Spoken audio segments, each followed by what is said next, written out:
Something walks whistling past my house every night at 3:03.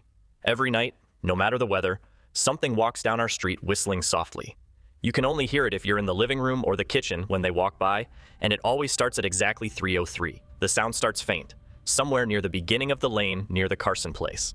We're towards the middle of the street, so the whistling moves past us before fading away in the direction of the cul-de-sac. When I was younger, my sister and I would sneak into the kitchen some nights to listen. Mom and Dad didn't like that, and we'd catch hell if they found us out there, but they were never too hard on us, since we always stuck to the one big rule. Don't try to look at whatever was whistling. My neighborhood is a funny place. I've lived here since I was 6, and I love it. The houses are small but well-kept, good-sized yards, plenty of places to roam. There are a lot of other kids here my age. I turned 13 back in October. We grew up together and would always play foursquare in the cul-de-sac or roam around from back porch to back porch in the summer. This was a good place to grow up. I'm old enough to see it. And there's only the two strange things here: the night whistling and the good luck. The whistling never bothered me much. Like I said, I couldn't even hear it from my bedroom. But Mom and Dad don't like talking about it, so I've stopped asking questions. My dad is a strong guy, tall and calm. He has an accent since he moved to the US as a kid. His family, my grandparents, they're from the islands, that's what they call it. My dad, the only time he isn't so calm is if the whistler comes up. He talks a little quicker then, eyes move faster, and he tells us not to think about it so much and to always remember the one rule, the big rule. Don't try to look outside when the whistler goes past. Not that we could look even if we wanted. See, there are shutters on the inside of every window, thick pieces of heavy canvas that pull down from the top and latch to the bottom of the window frame. Each latch even has a small lock, about the size of what you'd find on a diary. My dad locks those shutters every night before we all go to bed and keeps the key in his room. My mom, I don't know what she thinks about the whistling. I've seen her out in the living room before at 3:03 when the sound starts. I could see her if I cracked my door open just an inch to peek. She's not out there often, at least I haven't caught her much, but once or twice a month I think she sits out there on our big red couch just listening. The whistler has the same tune every night. It's cheerful. Remember how I said there are two odd things about where I live? Well, besides our night whistler, everyone in my neighborhood is really lucky. It's hard to explain, and Dad doesn't like us talking about this part much either, but good things just seem to happen to people around here a lot. Usually, it's small things, winning a radio contest or getting an unexpected promotion at work, or finding some arrowheads buried in the yard, you know, the authentic kind. The weather is pretty good, and there's no crime, and everybody's gardens bloom extra bright in the fall. A million little blessings, I've heard my mom say about living here, but the main reason we stay here, why we moved here in the first place, is my sister Nola. She was born very sick, something with her lungs. We couldn't even bring her home when she was born, only visit her in the hospital. She was so small, I remember, small even compared to the other babies. A machine had to breathe for her. We moved into our house here to be closer to the hospital. As soon as we moved here, Nola started getting better. The doctors couldn't figure it out. They chalked it up to whatever they were doing, but we all could tell they were confused. But my parents knew, even I knew, Nola getting better was just another of the million little blessings we got for living in our neighborhood. So that's why we stayed even after we found out that for every small miracle that happens here every day, now and then, some bad things happen. But they only happen if you look for the whistler. See, our neighborhood has a welcoming committee. They show up with macaroni casserole and a gift basket and a manila folder whenever someone new moves in. They're very friendly. 4 people showed up when we moved in 7 years ago. The committee made small talk, gave me a Snickers bar, and took turns holding Nola. It was her first week out of the hospital, so they were extra careful. Then the committee asked to speak to my parents in private, so I was sent to my room, where I still managed to hear nearly every word. The welcoming committee told my parents about how nice the neighborhood was, really exceptionally, hard to explain, kind of nice. And then they told my parents about the even harder to explain whistling that happened every morning at 3:03 and ended at the tick of 3:05. The group, our new neighbors, warned my parents that the whistling was quiet, would never harm or hurt us, as long as we didn't look for what was making the sound. This part they stressed, and I pushed my ear into the door, straining to hear them. People who went looking for the whistler had their luck change, sometimes tragically. A black cloud would hang over anyone that looked. Anything that could go wrong would. The manila envelope the committee brought over contained newspaper clippings, stories about car crashes and ruined lives, public deaths, and freak accidents. Not everyone dies, I heard the head of the committee tell my dad. But the life goes out of them. Even if they live, there's no light in them ever again. No presence. My mom. I could tell she wasn't taking it seriously. She kept asking if this was some prank they play on new neighbors. At one point, my mom got angry, accused the committee of trying to scare us out of our new home, asked them if they were racist on account of my dad being from the islands. My dad calmed her down, told her he could tell our new neighbors were sincere and they were just trying to help us. He explained that he grew up hearing these kinds of stories from his mom and that he knew there were strange things that walked among us. Some of those strange things were good and some were bad, but most were just different. After the committee left, Dad went out to the hardware store, bought the canvas blinds, the latches, and the locks, and installed them on every window in the house after dinner. That first night in our new house, I crept out of my room at 3 a.m., only to find my dad awake sitting on the living room couch, holding my baby sister. My dad held up his finger in a shh motion, but patted the couch next to him. I sat, and we waited. At exactly 3:03, we heard the whistling. It came and it went, just like our neighbors said. The whistling returns each night, and we never look, and we enjoy our million little blessings every day. Nola breathes on her own, and she's grown into a strong, clever girl. My dad even joined the welcoming committee. We don't get new neighbors often. Why would anyone want to leave? But when a new family moves in, my dad and the committee bring them macaroni casserole, a gift basket, and the manila folder. I can always tell by the look on my dad's face when he comes back if the family took the committee seriously, or if we'd be getting new neighbors again very soon.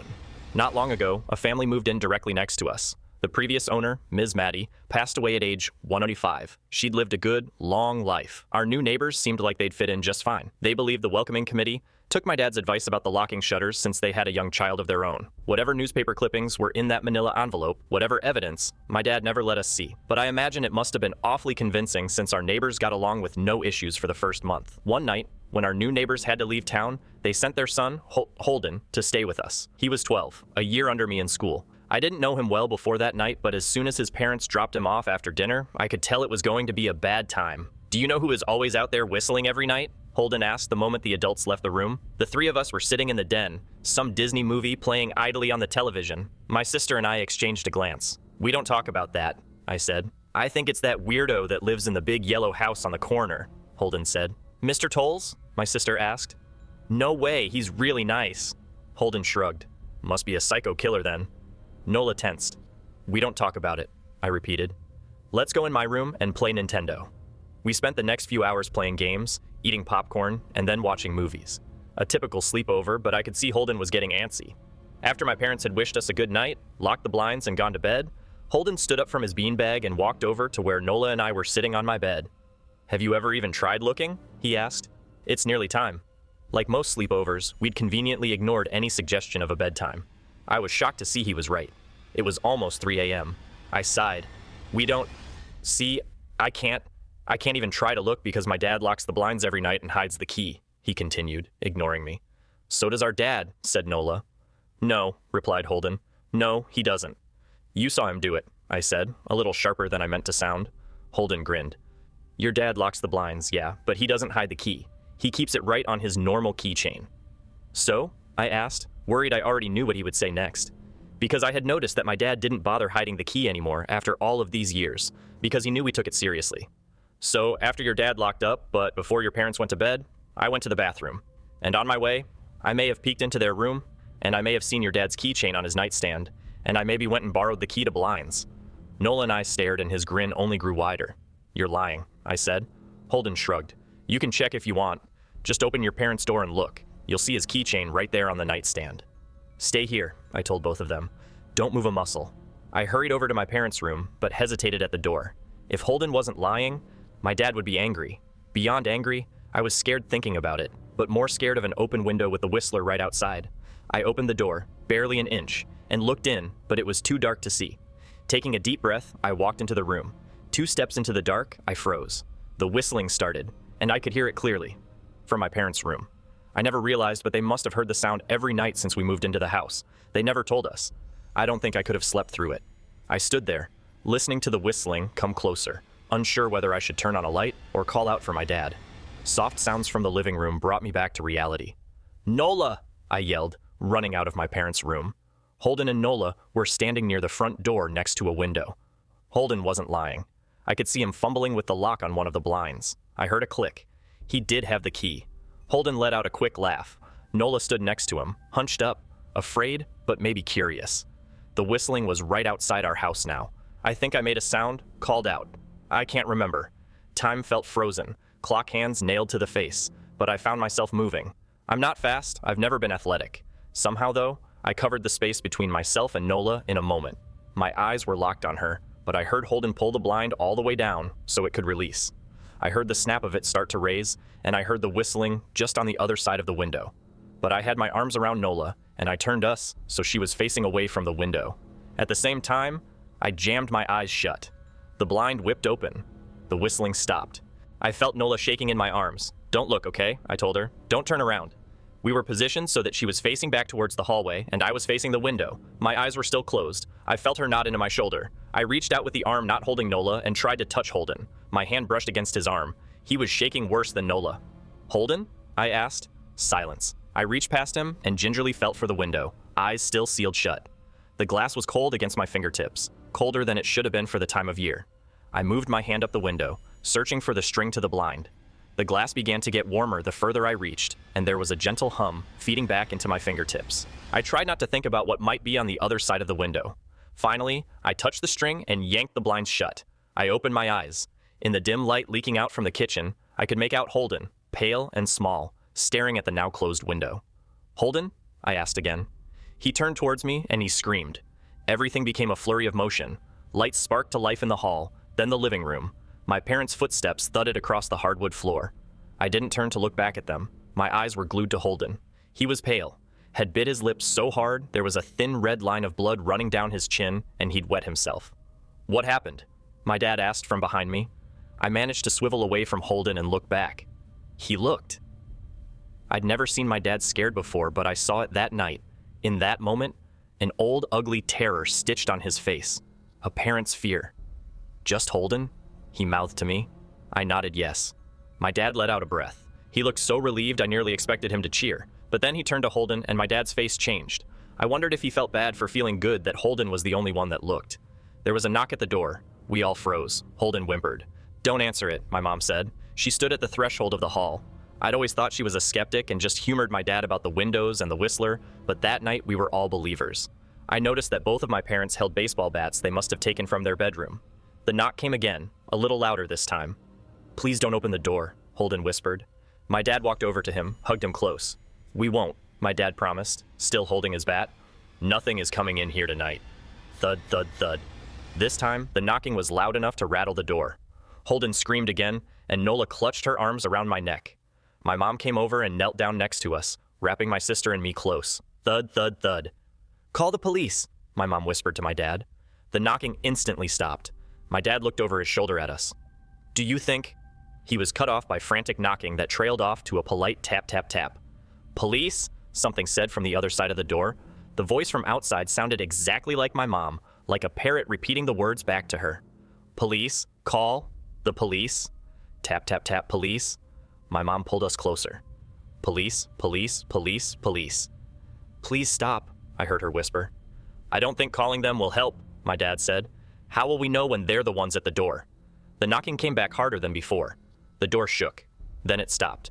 After a long moment, I heard the knocking again, but it was coming from our back door. We all turned together towards the back door, but the knocking immediately returned to the front door. Front to back to front, loud, then quiet, then loud again. Suddenly, the sound was coming from both doors at once, big, heavy blows like a sledgehammer. Then something started rapping against all of the windows in the house. Then the walls. It was like we were living inside a drum with a dozen people trying to play at once. Or we were a turtle and something was attempting to claw us out of our shell. "Stop!" Holden yelled. The knocking died. "I won't tell," Holden said, staring at the door. "I promise I won't tell anyone what I saw. Just please go away." We waited for nearly a minute. Then we heard it, a soft tap, tap, tap coming from the window Holden had looked through earlier. Holden started to cry, sobbing like a prisoner watching gallows being built outside their cell. My dad held him, brushed his hair, but never lied to him, never told him things would be okay. The tapping at the window went on for the rest of the night. We huddled together in the living room for I don't know how long. Eventually, my mom tried to take us kids into my room while my dad stayed to watch the door. But the second we moved into my bedroom, the knocking came back, so loud it was possible to ignore. I was afraid the door couldn't take it. We went back to the living room and the knocking stopped. Only the tap, tap, tap on the window remained. None of us slept that night. The tapping stopped around 7 a.m. That's about the time the sun comes up here. We waited another 2 hours before my dad opened the blinds from one window. He made us all go back to my parents' bedroom first. I heard him open the door, then come back in. "Okay," he told us. "It's done." Holden's parents came back around lunchtime. My mom and dad walked Holden over to his house, and they all went inside for quite a while. Nola and I watched from the window. She stuck to me the whole day, right at my side, sometimes holding my hand. When my parents came back, they looked grim, but wouldn't tell us what they said to Holden's family. It was a Sunday, so we all spent the day together, ordered pizza, and watched movies. That night, everyone slept in my room. Nola and my mom in the bed with me, my dad in a chair he'd pulled over. There was no knocking that night, or any night since. We didn't see much of Holden or his parents for the rest of that week, but by Thursday, there was a moving truck in their driveway. Nola and I watched them packing up the whole afternoon after school. What sticks with me most is how tired Holden and his parents looked. All three had the same pallor, grim mouths, and lightless eyes. Even from across the street, I could tell something was very wrong. Holden and his family were gone before sunset. I remember what the original welcoming committee said to my parents when we moved in. Not everyone who looks at the Whistler dies, but even those that live have the light go out of them, and the rest of their lives are full of misfortune. A million little tragedies. I think Holden's parents must have looked, either to comfort him if they didn't believe or share the burden if they did. I watch Nola some days, happy and young and alive, and I wonder if I'd been slower. If she'd looked out the window that night, would I have looked too? To comfort her? To share that burden? I'm glad I don't have to find out. We still live in that house, in that neighborhood. We still hear our Whistler walking past every night. The blessings, the luck, the good things here are too good to leave. But we're careful. We don't have friends over to spend the night anymore. And my dad hides the key to the blinds very, very well. Not that I've gone looking. Some things you just don't need to look for.